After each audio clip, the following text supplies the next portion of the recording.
اب 25 برس کے ہیں جب انہوں نے ساری شرائط بتا دی ہیں، اور اس وقت جناب خدیجۃ الکبریٰ نے ان کے لیے رشتہ بھیجا ہے۔ اگر بات آپ کے کل ذہن میں ہو تو جناب خدیجۃ الکبریٰ نے اپنی جو سہیلی تھی نفیسہ خاتون، ان سے کہا کہ جائیں ان کے چچا سے بات کریں، اور جب ان سے پوچھا بھی میسر نے کہ آپ کی شادی سے متعلق، آپ نے کہا کہ میں نے اپنے چچا کو حق دے رکھا ہے۔ عزیزانہ گرامی، کوئی اتنا بلند و بالا ہو کہ حبیب خدا اپنے رشتے کا حق انہیں دے دیں؟ کہا اس امر کے مختار میرے چچا ہیں، تو ان کے پاس رشتہ آیا۔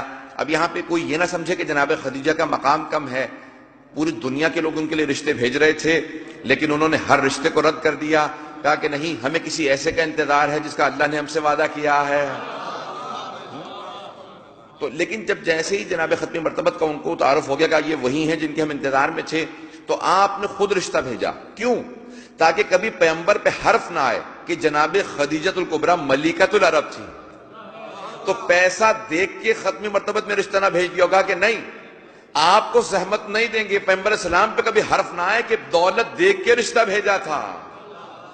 اگر بات واضح ہو رہی ہو عزیزان گرامی، تو جناب خدیجۃ الکبریٰ نے فوراً اظہار فرمایا کہ یہ وہی ہیں جو ساری شرائط اب تک دیکھتے چلے آئے تھے۔ اگر جناب امام زمانہ کی والدہ ذہن میں ہو کہ جن کو خواب میں جناب فاطمہ الزہرا سلام اللہ علیہا نے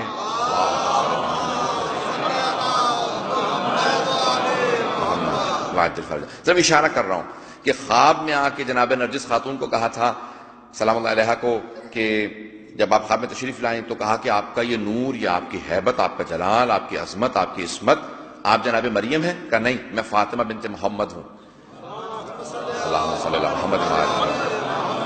کہا نبی آخر الزمان کی میں بیٹی ہوں۔ کہا کہ آپ آئی ہیں؟ کہا ہاں، میں تمہیں بتانے کے لیے آئی ہوں کہ آخر حجت کی ماں بننے کے لیے اللہ نے آپ کا انتخاب کیا ہے۔ میں تمہیں اسلام کی دعوت دینے کے لیے آئی ہوں۔ وہ جناب شمون کی نسل سے تھیں، جناب عیسیٰ کے جو اوصیاء تھے، فوراً ان کو اسلام کی دعوت دی، انہوں نے اسلام قبول کیا۔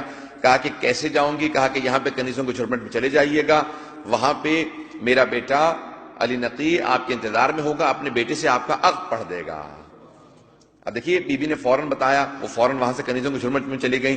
تو اللہ نے ہر امام کی والدہ جو سب سے پاک و پاکیزہ، سب سے عظیم ہستیاں تھیں، خواتین تھیں، مستورات تھیں، اللہ نے ان کا انتخاب کیا اپنے اماموں کی ماں بننے کے لیے۔ جملے پہ غور کیجیے گا عزیزان گرامی، ائمہ کی ماں، بہترین جو سب سے پاک و پاکیزہ، کردار میں جو سب سے بلند تھیں، تقوی میں، زہد میں جو سب سے بلند تھیں، ان مستورات کا انتخاب کیا اپنے ائمہ کی ماں بننے کے لیے۔ عزیزان گرامی، جب عرب میں نہیں تھی تو پھر کہا کہ ایران سے جناب شہربانوں کا انتخاب کیا جائے گا، نہیں ہو تو پھر بربر قبیلے سے، جو الجزائر سے جناب امام ہشتم کی یا مختلف امام نہم کی، مختلف قبیلوں سے مختلف ائمہ کی، اور کہا کہ پھر 12ویں امام کی کہا کہ اگر کوئی ان سے بہتر نہ ہو تو پھر کہا جو سب سے عظمت والی ہوگی اس کا انتخاب کیا جائے گا۔ عزیزان گرامی، یہ ائمہ کی ماں کا انتخاب ہے، اور اگر خاتون جنت کی ماں کا انتخاب ہو، اگر اب بات سمجھ میں آ گئی ہو، تو اب جس نے خاتون جنت کی ماں بننا ہو، جن کے لیے 11ویں امام نے فرمایا کہ نحن حجج اللہ علی الخلق وجدتنا فاطمہ حجت اللہ علینا، ہم لوگوں پہ اللہ کی حجت ہیں، ہماری دادی زہرا ہم پہ اللہ کی حجت ہے۔